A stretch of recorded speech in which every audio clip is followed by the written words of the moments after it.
of Change News. This is Voice of Change Radio News with Amanda Kumalo. Thank you for joining us. A look at the leading stories. Power supplies to normalise.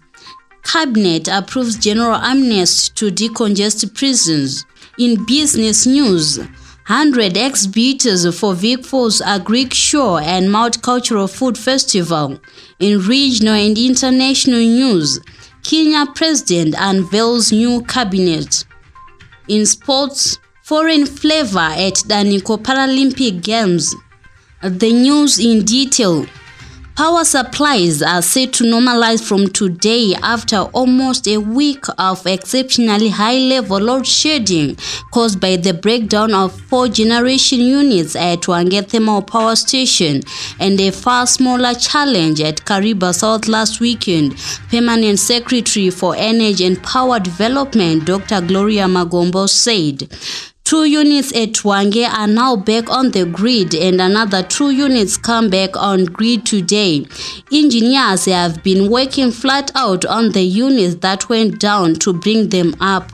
Making the week worse, the generation faults were matched by an unrelated grid fault for a few hours caused by a veiled fire on Tuesday when a fault on the main grid line linking Kariba and Harare resulted in the tripping of the rest of the grid, plunging the nation into a total outage, which was, however, quickly sorted out.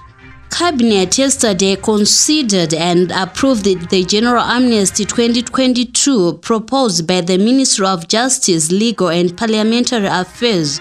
Dates for the release of inmates on amnesty will be provided once a presidential proclamation has been made. The move to release some inmates on amnesty is aimed at decongesting prisons to ensure the health of inmates.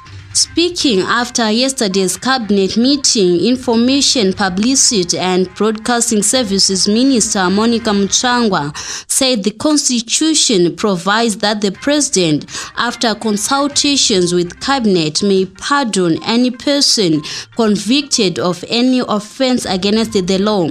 The justification behind the proposal is to decongest prisons whose population as of August 29, 2022 stood at 22,114 against an official holding capacity of 17,000 inmates. The amnesty excludes the following categories of prisoners: those previously released on amnesty, those serving a sentence imposed by court-martial, those with a record of escaping from lawful custody, and those convicted of committing specified offences. More developmental projects are set to be implemented in Binga in Matabele North. This was said by Minister of Information, Publicity and Broadcasting Services, Monica Muchangwa, during the post-cabinet briefing. There are 489 projects that are targeted to be implemented, with 189 of these set to be priority projects.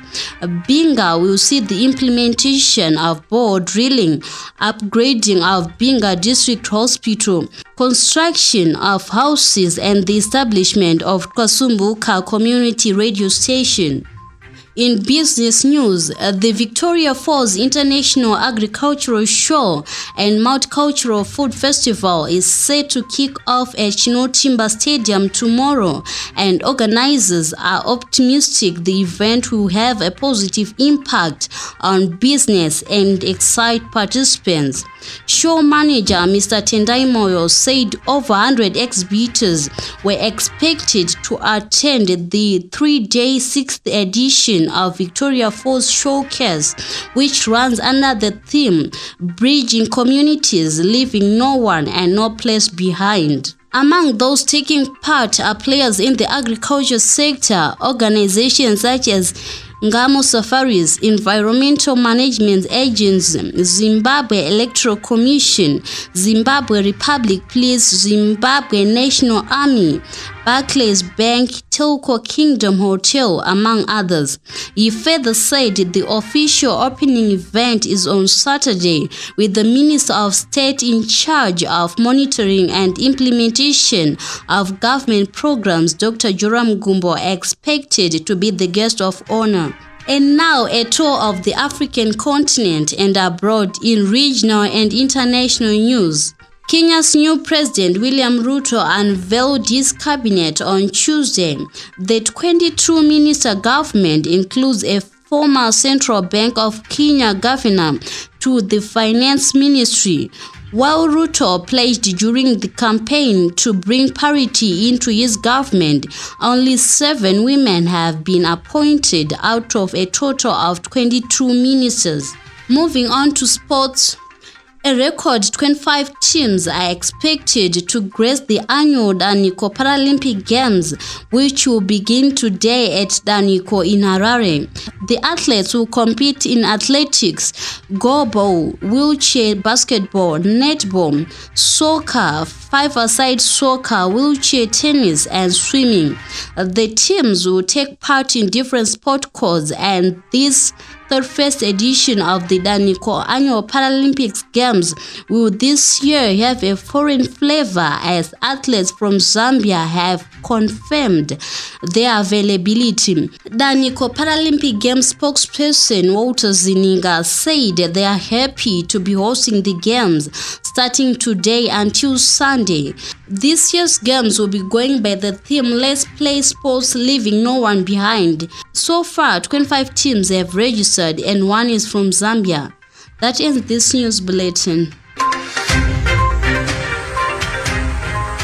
Voice of Change News.